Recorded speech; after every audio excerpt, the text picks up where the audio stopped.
அலைக்கும் வரஹ்மத்துல்லாஹி வபரகாத்துஹு. வணக்கம். நான் நளீர்.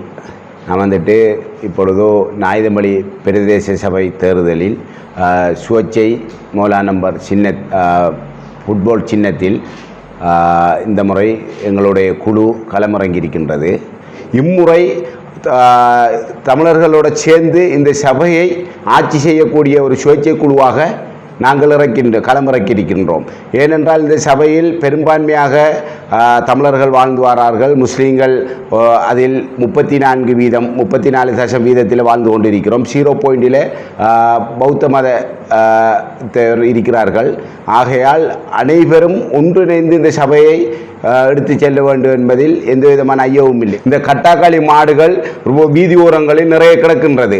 ஆனால் இந்த எதிர்காலத்தில் நாங்கள் பிரேசவை செல்வோமா இருந்தால் இந்த கட்டாக்காளி மாடுகள் நாங்கள் அந்த மாட்டு உரிமையாளர்களிடம் ஒரு தரம் 2 தரம் செல்லுவோம். இல்லாத பட்சத்தில் அந்த மாடுகளை நாங்கள் உடனடியாக பிடித்து அறுத்து ஏழைகளுக்கு பங்கிடக்கூட செய்யக்கூடிய நிலவரம் ஏற்படும். ஏனென்றால் நாங்கள் செல்வதை செய்யாவிட்டால் நாங்கள் அதற்கான சில விதிமுறைகளை சட்ட ரீதியாக நாங்கள் பிரேசபையில் இருந்த நண்பர்களை கூட்டி நாங்கள் ஒரு முடிவெடுத்து அந்த மாடுகளை அறுத்து ஏழைகளுக்கு பங்கிடையும் நாங்கள் தயங்க மாட்டோம் என்பதை இடத்தில் கூறிக்கொள்ள விரும்புகின்றோம்.